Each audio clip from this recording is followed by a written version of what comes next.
तो आज के इस वीडियो में हम लोग बात करेंगे प्रश्न संख्या 5 से लेकर के आगे तक के क्वेश्चंस के बारे में। इसके पिछले वीडियोस में हम लोगों ने क्वेश्चन नंबर 5 तक निपटा दिया है। यहाँ हम लोग स्टार्ट करने वाले हैं 3.1 प्रश्नावली क्वेश्चन नंबर 6 से। तो देखिए उसका प्लेलिस्ट आपको डिस्क्रिप्शन में मिल जाएगा, वहां आप चेकआउट कर सकते हैं। इस क्वेश्चन में हमें क्या बोला हुआ कि निम्नलिखित समीकरणों में से एक्स वाई तथा जेड के मान बताइए। अब इन दोनों ही मतलब तीन के तीनों क्वेश्चंस में हमें एक्स वाई और जेड के मान बताने हैं। तो हम लोगों ने एक आव्यूह की समानता का नियम पढ़ा था। आप यहां लिखोगे आव्यूह के समानता के नियम से। आव्यूह के समानता नियम से। भैया समानता नियम क्या है? समानता नियम ये कहता है संगत अवयव बराबर होते हैं किसी आव्यूह के, यानी 4 बराबर वाई आ जाएगा। यहां से वाई बराबर कितना आ जाएगा 4, ये तो डायरेक्ट हमें मिल गया।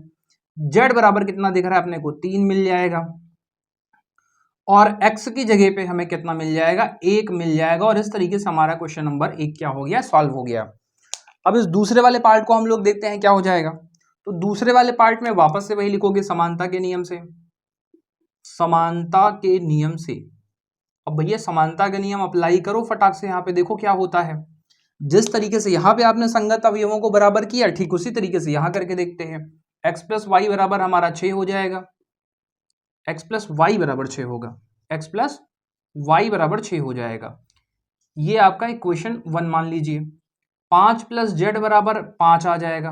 5 प्लस जेड बराबर 5 आ जाएगा। 5 से 5 घट के 0 हो जाएगा, यानी जेड का मान अपने पास कितना आ जाएगा 0 आ जाएगा। एक्स वाई का मान कितना आ जाएगा 8। तो आप बोलेंगे एक्स वाई का मान 8 निकल करके आएगा, तो यहां से एक्स या वाई किसी एक का मान निकाल लो।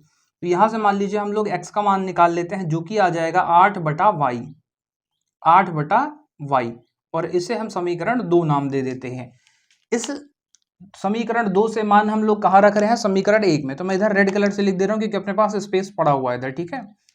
तो यहाँ क्या लिखेंगे, समीकरण 2 से मान 1 में रखने पर चलिए रख देते हैं। देखिए क्या होता है, रखने पर यह हो जाएगा जहां यक्स है वहां पे 8 बटा वाई आ जाएगा, और जहां पे वाई है वहां वाई ही रहेगा। बराबर में कितना आ जाएगा 6। तो वाई का वाई में गुणा करा दोगे वाई स्क्वायर आ जाएगा। 8 प्लस वाई स्क्वायर, और बटे में जो वाई है वो बराबर में इधर कितना आ जाएगा 6। इधर लेके जाओगे तो क्या आ जाएगा 8 प्लस वाई स्क्वायर बराबर में 6 वाई। पक्षांतर करवा लेते हैं इधर, तो यहां से आ जाएगा, इधर लेके आओ तो वाई स्क्वायर माइनस 6 वाई बराबर 6 वाई, और प्लस में अपने पास 8 है, इक्वल में 0 आ जाएगा। इसका गुणनखंड करो। दो संख्याएं ऐसी ढूंढो जिनको गुणा करने पर तो अपने पास 8 आता हो, और जोड़ने और घटाने पर कितना आ जाए 6 आ जाए। तो वो संख्याएं हैं 4 और 6, यानी इसकी जगह पे हम लिख सकते हैं 4 प्लस 2 प्लस 8 इक्वल 0। तो Y square minus 4 Y minus 2 Y plus 8 equal 0। इनमें से कॉमन निकालने वाली प्रक्रिया आ जाएगी। एक बार मैं चेक कर लूं क्या यहां तक दिखाई दे रहा है कि नहीं दिखाई दे रहा। हाँ, देख तो एकदम परफेक्ट रहा है। अब यहां से जो कॉमन निकलेगा, इस कॉमन को मैं इधर से साइड में निकाल देता हूँ, थोड़ा आगे पीछे हो गया है।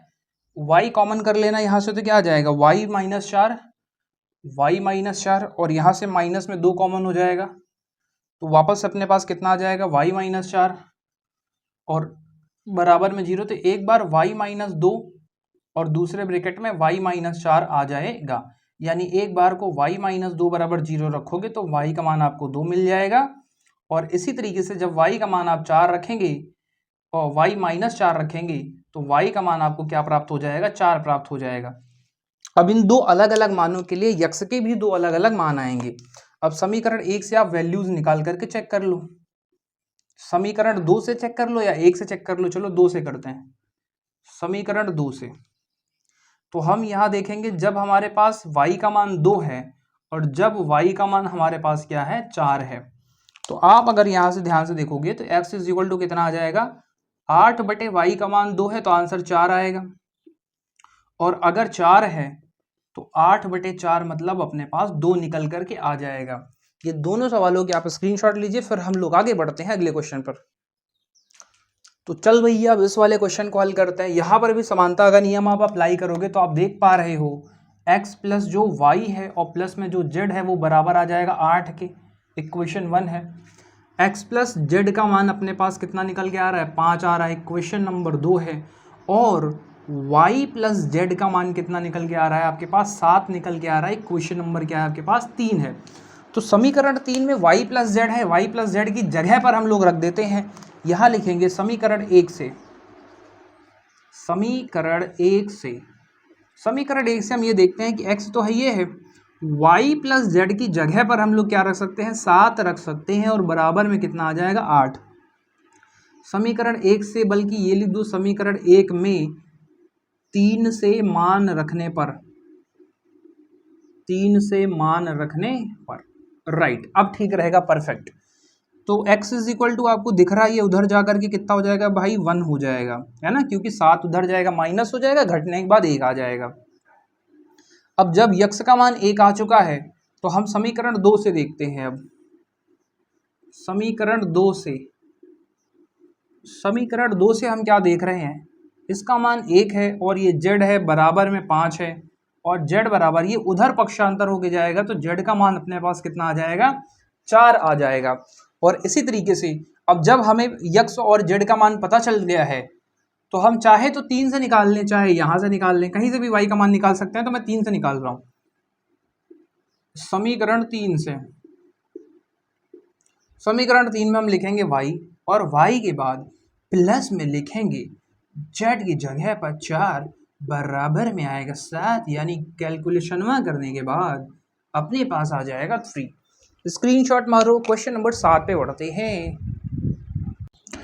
तो हाँ जी, अब हम लोग देखेंगे क्वेश्चन नंबर 7। इस 7 नंबर सवाल में ये दिया हुआ है और इसका मान निकालना है अपने को। इसमें भी वही अवयव के समानता का नियम लगाएंगे और समानता के नियम से हम ये प्राप्त करेंगे कि a माइनस बी के बराबर में माइनस का 1 दिख रहा है, तो इसे समीकरण नंबर हम लोग 1 मान लेते हैं। अब इसी तरीके से हमारे पास एक इक्वेशन ये भी है, कौन सी, 2a माइनस बी बराबर में दे रखा है अपने को 0, और ये हमारी इक्वेशन नंबर 2 है। अगर मैं इन दो समीकरणों को हल करूं और इन दोनों समीकरण को हम आपस में क्या कर दें, घटा दें, तो यहाँ पे तो अपने पास माइनस आ जाएगा ना भाई। देखो माइनस माइनस मिलके प्लस हो गया, a में से 2a घटाओगे माइनस a आ जाएगा, इस b से ये वाला b कट जाएगा, -1 से घटाओगे -0 तो -1 आएगा, यानी a का मान आपको कितना दिख जाएगा, 1 दिख जाएगा। अब a 1 आ गया है तो a का मान उठा समीकरण 1 में रख दूं, तो आप लिखोगे समीकरण 1 से, और समीकरण 1 से क्या प्राप्त करोगे, देखिएगा a माइनस बी बराबर -1 है, तो आप यहां से a का मान रख दोगे -1, इस -1 से ये -1 निपट जाएगा, यानी b को लास्ट में आपको क्या दिखाई देगा, 0 ही आकर के दिखाई देगा। अब जब 0 दिखाई देगा तो उसके बाद अब दो इक्वेशन और है अपने पास, इनको लेकर के हल कर लो। 2a प्लस सी हल कर लेते हैं हम लोग। 2a प्लस सी इक्वल में कितना आ रहा है अपने पास 5, a का मान हमने प्राप्त ही कर लिया है, -1 प्लस सी बराबर में कितना आ रहा है 5, -2 प्लस सी बराबर 5, इस -2 को उधर ले जाओ, c बराबर आपको मिल जाएगा 7 मिल जाएगा। d का मान निकालना है तो चलो 3c plus D equal to कितना आ रहा है 13, तो 3 गुणे 7 यहाँ रख दो, प्लस में d बराबर कितना आ जाएगा 13, यानी d का मान 7 थी 21, उधर लेके चलोगे तो 13 में से 21 घटाओगे, यानी d का मान कितना पा जाओगे 8 पा जाओगे। यहाँ लिख सकते हो फाइनल आंसर, अतः a बराबर -1, b बराबर 0, c बराबर 7 और d बराबर 8 होगा। और इस तरीके से हमारा ये क्वेश्चन नंबर 7 भी निपट गया। तो भाई अभी इस बोर्ड के ऊपर ना हम लोग 3 क्वेश्चन एक साथ निपटा देते हैं, तीनों बहुत प्यारे सवाल है। पहला तो है 8वां, यदि a बराबर aij गुणे mn एक वर्ग अवयव है। भैया हम जानते हैं वर्ग अवयव तभी होगा जब पंक्ति और स्तंभ की संख्या आपस में क्या होगी, बराबर। पहले वाले को हम पंक्ति बोलते हैं और दूसरे वाले को क्या बोलते हैं, स्तंभ। यानी पंक्ति और स्तंभ जब बराबर होते हैं तो उस अवयव को हम वर्ग अवयव कहते हैं। यानी यम और यन का मान आपस में क्या होना चाहिए, बराबर होना चाहिए। तो हमारा ये वाला सवाल तो हो गया। अब इस वाले को देखते हैं कि x y के प्रदत्त किन मानों के लिए अवयवों के निम्नलिखित युग्म बराबर होंगे। समानता का नियम लगा लेते हैं, जो आएगा वही युग्म अपने बराबर हो जाएंगे। तो यहाँ पे फिलहाल के लिए मैं समानता का नियम लगा करके ऊपर लिख रहा हूँ, उस ऊपर वाले को पहले हटा ही देते हैं, उसके बाद हम लोग लिखते हैं। इस ऊपर वाले पूरे हिस्से को मैं हटा दे रहा हूँ। अब यहाँ से लगाते हैं समानता का नियम। तो समानता का नियम लगाने के बाद आप देख सकते हो 3x + 7 बराबर कितना आ जाएगा 0। 3x प्लस 7 का मान अपने पास 0 निकल करके आ जाएगा क्वेश्चन नंबर 1। y प्लस 1 का मान 8 निकल करके आ जाएगा भाई, y प्लस 1 का मान 8 आ जाएगा, तो y का मान अपने पास इधर पक्षांतर करोगे कितना आ जाएगा, 7 आएगा। y तो 7 आ गया। 2 माइनस 3x है, अगला है 2 माइनस 3x बराबर 4। तो अगर आप यहाँ से x का मान निकालोगे तो कितना आ जाएगा, उधर जाएगा 3x बराबर में 4 माइनस 2, x बराबर कितना आ जाएगा 2 बटे माइनस में 3 आ जाएगा। भाई x का एक मान आ गया माइनस 2 बटे 3, यहाँ से भी मान निकाल ही लेते हैं, समीकरण ना मानो। यहाँ से अगर आप मान निकालोगे तो 3x बराबर माइनस 7 आएगा और x का मान कितना आ जाएगा ऋण 7 बटे 3, यानी एक ही आव्यूह में x के दो मान आपको दिखाई दे रहे हैं, एक तो माइनस 2 बटे 3 और माइनस 7 बटे 3। ऐसा हो ही नहीं सकता, ये संभव ही नहीं है। समानता का रूल ये कहता है x y z सब बराबर आने चाहिए। बराबर इन द सेंस x का मान जो आए वो x ही आए, y का 7 आया तो हर विधि में जितने भी y होंगे सबका मान 7 ही आना चाहिए। यहाँ अलग अलग आया मतलब ये क्या हो गया, ज्ञात करना संभव नहीं है। बाकी शेष ऑप्शन आपके क्या हो गए, गलत हो गए। ये बहुत प्यारा सवाल है।